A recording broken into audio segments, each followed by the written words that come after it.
क्या तुम्हारे साथ भी कभी ऐसा हुआ है कि तुम्हें आंसर तो पता था, लेकिन जैसे ही किसी ने अचानक से तुमसे क्वेश्चन पूछ लिया, तुम्हारा ब्रेन पूरी तरह से ब्लैंक हो गया।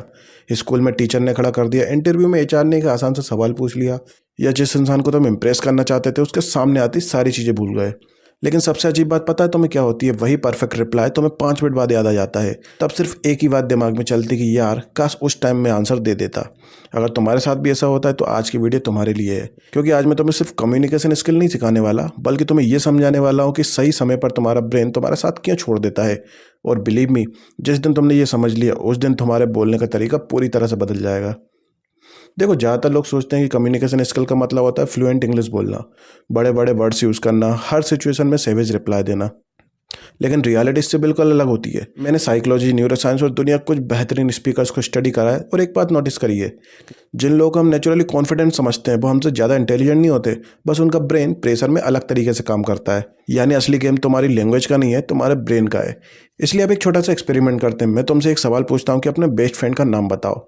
शायद तुम तुरंत बता दोगे, लेकिन अगर मैं तुमसे पूछता हूँ कि अपने बेस्ट फ्रेंड की 3 क्वालिटीज़ बताओ जो सबसे अलग है, तो शायद तुम्हारे ब्रेन को 2 मिनट रुककर पॉज लेना पड़ेगा। ऐसा इसलिए नहीं होता क्योंकि उसे आंसर नहीं पता, बल्कि ऐसा इसलिए होता है क्योंकि वो सही ऑर्डर में आंसर्स को जमा रहा होता है। और यही चीज़ हर इंटरव्यू, हर डिबेट और हर प्रेजेंटेशन और हर इंपॉर्टेंट कॉन्वर्सेशन में होती है। साइकोलॉजी के हिसाब से जब भी हम किसी ऐसे सिचुएशन में होते हैं जहां हमें जज किया जा सकता है, जैसे स्टेज, इंटरव्यू, टीचर, बॉस या कोई भी ऐसा इंसान जिसे हम इंप्रेस करना चाहते हो, तब हमारे ब्रेन का एक हिस्सा एक्टिवेटेड हो जाता है, और इसका नाम होता है एमिगडाला। क्योंकि इसका काम होता है हमें डेंजर से बचाना। क्योंकि हजारों साल पहले जब इंसान जंगलों में रहा करता था और अचानक उसके सामने कोई जंगली जानवर आ जाता था या फिर कोई प्रॉब्लम आ जाती थी, तब हमारी बॉडी का यही हिस्सा हमारे पूरे शरीर को अलर्ट कर देता था। हार्ट बीट बढ़ जाती थी, सांसें तेज हो जाती थी और शरीर फाइट या फिर फ्लाइट मोड में चला जाता था। क्योंकि उस समय स्मार्ट रिप्लाई देना जरूरी नहीं था, जिंदा बचना ज़्यादा जरूरी था। प्रॉब्लम यह है कि आज जंगल नहीं है, लेकिन हमारा ब्रेन उसी पुराने सॉफ्टवेयर पर काम करता है। आज शेर की जगह इंटरव्यू है, स्टेजेस हैं, टीचर है, बॉस है, या वो इंसान है जिसके सामने तुम गलत इंप्रेशन नहीं छोड़ना चाहते। और हमारा ब्रेन इन सिचुएशन को एक थ्रेट की तरह समझता है, क्योंकि जैसे ही ऐसा होता है हमारा लॉजिकल जो ब्रेन होता है वो थोड़ा स्लो पड़ जाता है। इसलिए हमें आंसर पता होने के बावजूद भी वर्ड्स नहीं मिलते। लेकिन जैसे ही प्रेशर खत्म होता है, ब्रेन फिर से नॉर्मल मोड में आ जाता है, और 5 मिनट बाद एक से बढ़कर एक रिप्लाईस आने लगते हैं। और यहीं पर लोग सबसे बड़ी गलती करते हैं। उन्हें लगता है कि प्रॉब्लम कॉन्फिडेंस की है, इसलिए वो मोटिवेशनल वीडियो देखते हैं, इंग्लिश इंप्रूव करते हैं या फिर सेवेज रिप्लाई याद करने लेते हैं। लेकिन ट्रस्ट मी, अगर तुम्हारा ब्रेन प्रेशर हैंडल करना नहीं सीखता तो ये सारी चीज़ें सिर्फ कुछ दिन का कॉन्फिडेंस देती हैं। असली इंप्रूवमेंट तब शुरू होती है जब तुम अपने ब्रेन को प्रेशर में भी काम रखना सीख जाते हो। इसलिए अब सवाल आता है कि क्या ऐसा किया जा सकता है? बिल्कुल किया जा सकता है, लेकिन इसके लिए सबसे पहले तुम्हें एक हैबिट बदलनी होगी। ध्यान से नोटिस करना, जब भी तुमसे कोई अचानक क्वेश्चन पूछता है तो तुम क्या करते हो? ज़्यादातर लोग तुरंत आंसर देने की कोशिश करते हैं। उन्हें लगता है कि अगर मैं 1 सेकंड भी रुका तो सामने वाला सोचेगा कि मुझे आंसर नहीं आता। लेकिन रियलिटी बिल्कुल उल्टी होती है। दुनिया के बेस्ट स्पीकर्स, सीईओ, लॉयर्स और नेगोशिएटर्स एक चीज़ हमेशा फॉलो करते हैं। वो क्वेश्चन सुनते ही बोलना शुरू नहीं करते, वो पहले रुकते हैं सिर्फ 2 सेकंड के लिए।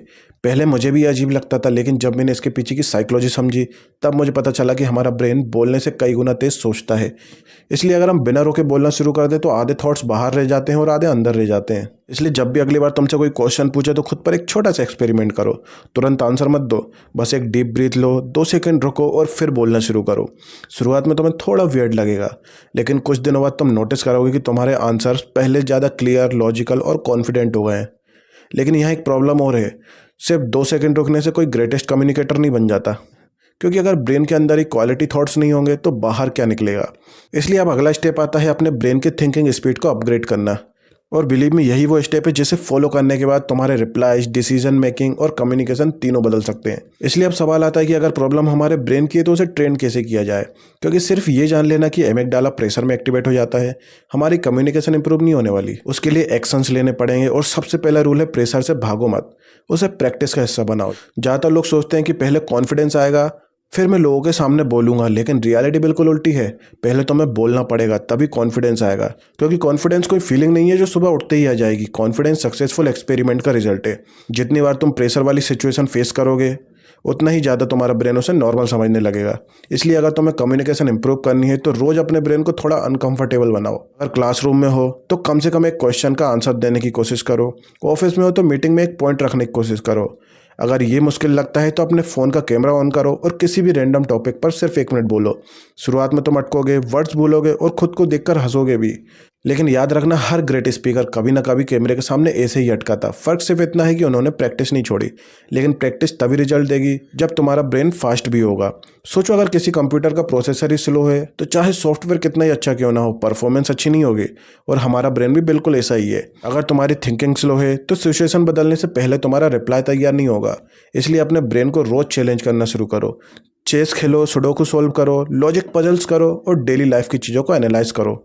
ऐसी छोटी छोटी हैबिट्स सिर्फ तुम्हारे ब्रेन को इन्फॉर्मेशन कंज्यूम नहीं कराती, बल्कि इन्फॉर्मेशन प्रोसेस करना भी सिखाती हैं। और यही स्किल कम्युनिकेशन में सबसे ज़्यादा काम आती है। मान लो अब तुम्हारा ब्रेन पहले से फास्ट सोचने लगा है, फिर भी एक प्रॉब्लम बचती है। कई बार हमारे पास आंसर होते हैं, लेकिन हम उसे इतनी कन्फ्यूज्ड वे में बोलते हैं कि सामने वाला समझ नहीं पाता। इसलिए अब बात करते हैं कम्युनिकेशन के दूसरे प्लेयर की, जो कि है स्ट्रक्चर। इसलिए नोटिस करने वाली बात यह है कि जब भी कोई इनएक्सपीरियंस्ड स्पीकर बोलता है, उसकी बात इधर उधर घूमती रहती है, लेकिन अच्छे स्पीकर की हर बात एक फ्लो में होती है। इसलिए आज से एक सिंपल फॉर्मूला याद रखो, पॉइंट, रीजन, एग्जाम्पल। इसलिए पहले अपनी मेन बात बोलो, फिर बताओ कि ऐसा क्यों सोचते हो, और आखिर में एक छोटा सा एग्जाम्पल दे दो। मान लो कोई तुमसे पूछे कि बुक्स पढ़ना क्यों जरूरी है, तो सीधे 10 बातें मत गिनाना चालू करो। पहले बोलो, मेरे हिसाब से बुक इंसान की थिंकिंग को बदल सकती है। फिर रीजन दो कि क्यों बदल सकती है, और आखिर में एक एग्जाम्पल दे दो। बस इतनी सी चीज तुम्हारी बात को एक प्रोफेशनल की तरह बताएगी। और हाँ, एक गलती और मत करना, ज़्यादा बोलने की कोशिश मत करना, क्योंकि स्मार्ट लोग ज़्यादा नहीं बोलते बल्कि सही बोलते हैं। क्योंकि अगर तुम 5 मिनट बोलकर वही बात समझा रहे हो जो दूसरा इंसान 1 मिनट में समझा चुका है, तो सामने वाला दूसरे इंसान को ज़्यादा इंटेलिजेंट मानेगा। इसलिए हमेशा याद रखो, क्लैरिटी बीट्स कॉम्प्लेक्सिटी। इसलिए अब आते हैं तीसरे और सबसे पावरफुल पिलर पर, जो कि है डिलीवरी।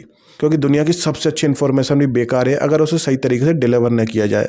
तुमने देखा होगा कि कुछ लोग नॉर्मल सी स्टोरी भी इतनी इंटरेस्टिंग तरीके से बताते हैं कि हम अंत तक सुनते रहते हैं। वहीं कुछ लोग अमेजिंग नॉलेज होने के बावजूद बोर कर देते हैं। फर्क नॉलेज में नहीं है, डिलीवरी में होता है। सबसे पहले अपनी वॉइस पर काम करो। पूरी कॉन्वर्सेशन में एक ही टोन मत बोलो। इंपॉर्टेंट बात पर थोड़े स्लो हो जाओ, एक्साइटिंग बात पर थोड़ी एनर्जी बढ़ाओ, और सबसे पावरफुल टूल, पॉज। कई बार 2 सेकंड की खामोशी 10 सेकंड की लगातार बात से भी ज़्यादा असर छोड़ती है। इसलिए अगली बार जब भी कोई इंपॉर्टेंट बात बोलो तो थोड़ा रुको।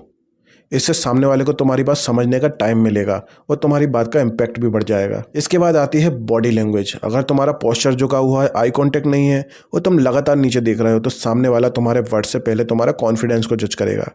इसलिए सीधे खड़े रहो, शोल्डर रिलैक्स रखो, नेचुरल आई कांटेक्ट बनाओ, और हैंड्स का यूज़ सिर्फ वहीं करो जहां उसकी ज़रूरत हो। याद रखना, बॉडी लैंग्वेज एक्टिंग नहीं होती। बॉडी लैंग्वेज सिर्फ तुम्हारे कॉन्फिडेंस का रिफ्लेक्शन होती है। लेकिन इन सब के बाद भी एक आखिरी स्किल बचती है, और मेरे हिसाब से वो सबसे इंपॉर्टेंट है, इमोशनल इंटेलिजेंस। क्योंकि कम्युनिकेशन का मतलब हर बार आर्गूमेंट जीतना नहीं होता।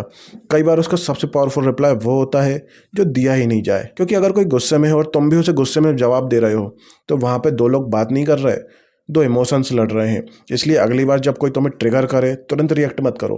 पहले पहुँच लो, सिचुएशन को समझो, और फिर डिसाइड करो कि रिप्लाई देना है कि नहीं। बिलीव मी, ये हैबिट तुम्हारी आधी प्रॉब्लम खत्म कर देगी। इसलिए आखिर में तुम्हें एक चैलेंज देना चाहता हूँ कि अगले 7 दिनों तक तुम ये 3 रूल फॉलो करो।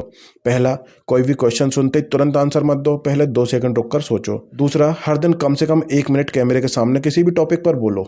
और तीसरा, किसी भी कॉन्वर्सेशन में सामने वाले की बात को काटने के बजाय पहले उसकी पूरी बात को सुनो।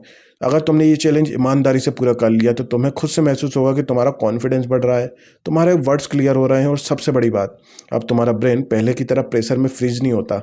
याद रखना, कम्युनिकेशन कोई गिफ्ट नहीं है जो कि लोगों को जन्म से मिलता है। ये एक स्किल है, और हर स्किल की तरह इसे भी सीखा जा सकता है। हो सकता है कि आज तुम्हें लोगों के सामने बोलने से डर लगता हो, इंटरव्यू में तुम्हारा ब्रेन ब्लैंक हो जाता हो, या सही रिप्लाई नहीं देता हो। लेकिन अगर तुमने आज इन सीखी हुई टेक्निक्स को अपनी डेली लाइफ में उतार लिया, तो कुछ महीनों बाद वही लोग तुमसे पूछेंगे कि यार, तो इतना कॉन्फिडेंस कैसे हो गया। और उस दिन तुम्हें समझ में आएगा कि कम्युनिकेशन बदलने से सिर्फ वर्ड्स नहीं बदलते, तुम्हारी पर्सनालिटी, तुम्हारी रिलेशनशिप और तुम्हारा करियर, और धीरे धीरे तुम्हारी पूरी जिंदगी बदलने लगती है।